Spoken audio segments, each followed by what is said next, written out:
Guys, जवान के preview के बाद फैंस ने जवान की स्टोरी की प्रेडिक्शन शुरू कर दी है। अब इस बात को लेकर तो सभी श्योर हैं कि जवान में शाहरुख खान का डबल रोल है। लेकिन शाहरुख खान का जवान में सिर्फ डबल रोल ही नहीं बल्कि ट्रिपल रोल है। और वो थर्ड रोल कौन है, ये जानने के लिए आपको हमारी ये फैन थ्योरी वीडियो को पूरा देखना होगा। फिल्म की कहानी शुरू होती है ईयर 1993 से, जब इंडियन आर्मी में भी गर्ल्स की रिक्रूटमेंट होनी शुरू हो गई थी। लेकिन हायर अथॉरिटीज़ के कुछ ऑफिसर्स ये नहीं चाहते थे कि गर्ल्स को भी इंडियन आर्मी में सोल्जर बनाया जाए। इसलिए उन ऑफिसर्स ने एक फॉरेन आर्मी के जनरल से हाथ मिला लिया। अब इंडियन आर्मी के लिए लड़कियों को ट्रेनिंग कैंप में बुलाया तो जाता था, लेकिन वहाँ से उनको बॉर्डर पार करवाकर किसी दूसरी कंट्री की आर्मी को सौंप दिया जाता था। और ये काम इंडियन गवर्नमेंट से छुप कर किया जा रहा था। फॉरेन कंट्री की आर्मी उन इंडियन गर्ल्स के साथ क्या करते थे ये कोई नहीं जानता। ऐसा 10 साल तक चलता रहा। फिर इंडिया के बॉर्डर पर एक छोटे से गांव में रहने वाली लड़की गीता यानी कि दीपिका पादुकोण भी इंडियन आर्मी में जाने के लिए ट्रेनिंग कैंप में चली जाती है। गीता को उस ट्रेनिंग कैंप में जाने के बाद ये शक होने लग जाता है कि इस ट्रेनिंग कैंप से लड़कियों की तस्करी की जा रही है। इसलिए गीता इसके बारे में इंडियन गवर्नमेंट को बताने की कोशिश करती है, लेकिन कोई भी उसकी बात पर विश्वास नहीं करता। फिर गीता की मुलाकात होती है आईपीएस ऑफिसर राजवर्धन से, यानी शाहरुख खान से। राजवर्धन जो अभी अभी ट्रांसफ़र होकर इस इलाके में आया होता है, गीता के कहने पर उस कैंप में चला जाता है। राजवर्धन को समझ में आ जाता है कि वो ट्रेनिंग कैंप फेक है और वहाँ से इंडियन गर्ल्स को फॉरेन की आर्मी के पास भेजा जाता है। राजवर्धन को ये भी समझ में आ जाता है कि इस साजिश में इंडिया के कुछ बड़े बड़े लोग भी शामिल हैं, इसलिए उनको बिना किसी और की मदद लिए वहाँ से लड़कियों को निकालना होगा। अब गीता इंडिया के उस आर्मी ट्रेनिंग कैंप से लड़कियों को निकालकर एक सीक्रेट सेफ जगह पर ले जाती है और राजवर्धन अकेला ही इंडिया के बॉर्डर क्रॉस करके फॉरेन आर्मी के कैंप में कैद इंडियन गर्ल्स को छुड़ाने चला जाता है। राजवर्धन छुपकर वहां देखता है कि फॉरेन आर्मी सोल्जर्स ने इंडियन गर्ल्स को अपनी मौज मस्ती के लिए वहां कैद करके रखा हुआ है।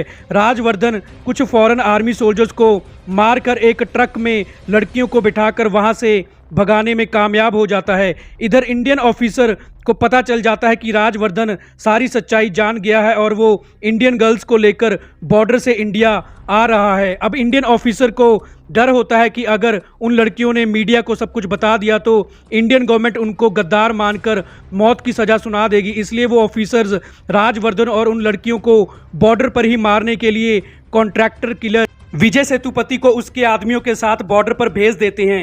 राजवर्धन और इंगर के आदमियों के बीच फाइट होती है। राजवर्धन अकेले ही इंगर के आदमियों को मारकर इंगर के सामने से ही लड़कियों को लेकर उसी सीक्रेट प्लेस पर पहुंच जाता है जहां गीता पहले से ही इंडियन ट्रेनिंग कैंप से लाई हुई लड़कियों के साथ मौजूद होती है। अब वो लड़कियां गीता और राजवर्धन को सब कुछ बता देती हैं, जो कुछ भी उनके साथ वहां पर हो रहा था या होने वाला था।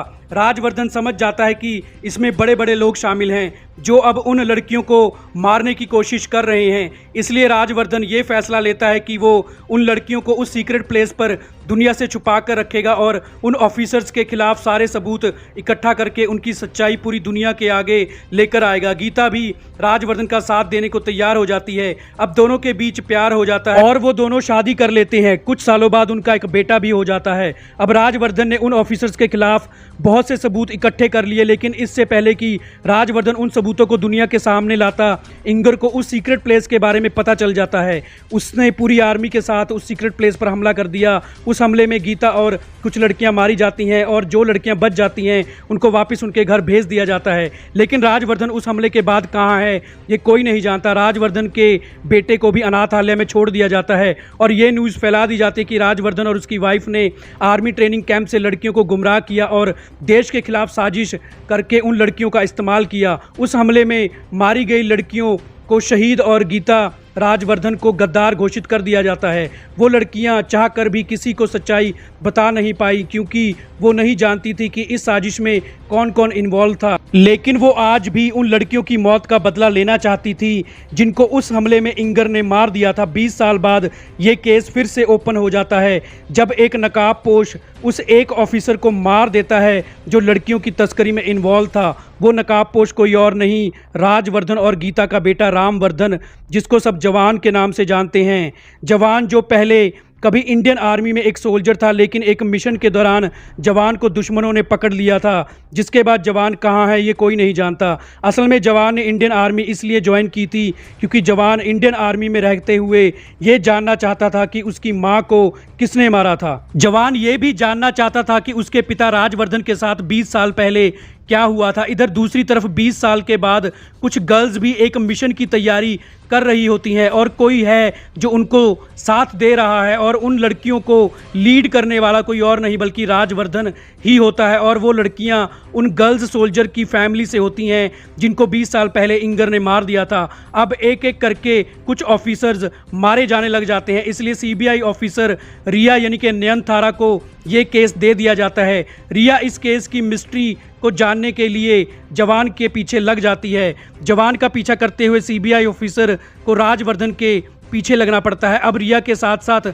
पूरी पुलिस डिपार्टमेंट को ये समझ में नहीं आ रहा होता कि ये रिवेंज कौन ले रहा है, क्योंकि जवान और राजवर्धन दोनों ही दुनिया से अपनी आइडेंटिटी को छुपाकर अपना बदला पूरा कर रहे होते हैं। अब पास्ट का एक सीन दिखाया जाता है, यानी 20 साल पहले जब राजवर्धन उन ऑफिसर्स के खिलाफ सबूत इकट्ठा करके ले जा रहा होता है, तब उसके साथ उसका एक दोस्त भार्गव यानी कि थालापति विजय भी होता है।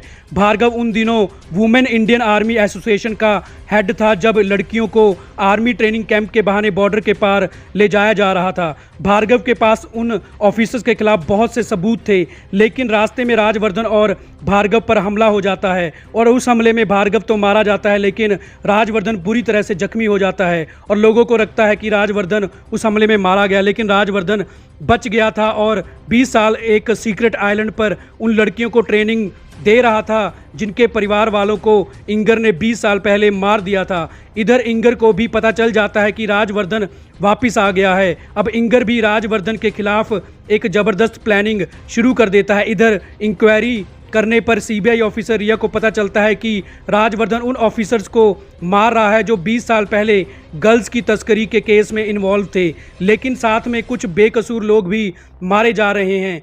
और फिर सीबीआई ऑफिसर रिया को पता चलता है कि राजवर्धन का बेटा रामवर्धन यानी कि जवान उन बेकसूर लोगों को मार रहा है। और जब रिया जवान से मिलती है तब जवान रिया को बताता है कि राजवर्धन की शक्ल में जो आदमी बेकसूर लोगों को मार रहा है वो असल में राजवर्धन नहीं बल्कि इंगर है। कॉन्ट्रैक्ट किलर इंगर ने प्लास्टिक सर्जरी से अपने चेहरे को राजवर्धन के जैसा बना लिया है, क्योंकि इंगर जानता है कि राजवर्धन इंगर को कभी ना कभी जरूर मार देगा और ऐसा कोई नहीं है जो राजवर्धन से इंगर को बचा सकता है, और ना ही खुद इंगर में इतनी हिम्मत है कि वो राजवर्धन का मुकाबला कर पाए, क्योंकि सच्चाई जानने के बाद पूरी दुनिया भी इंगर और उसके साथियों को मारना ही चाहेगी। अब इंगर पूरी दुनिया के साथ साथ राजवर्धन के लिए काम करने वाली फाइटर गर्ल्स को भी धोखे से अपने साथ मिला लेता है और एक ट्रेन को हाईजैक कर लेता है। अब लोगों को लगता है कि उस ट्रेन को लड़कियों के साथ मिलकर राजवर्धन ने हाईजैक किया है, लेकिन असल में वो राजवर्धन की शक्ल में इंगर होता है। इंगर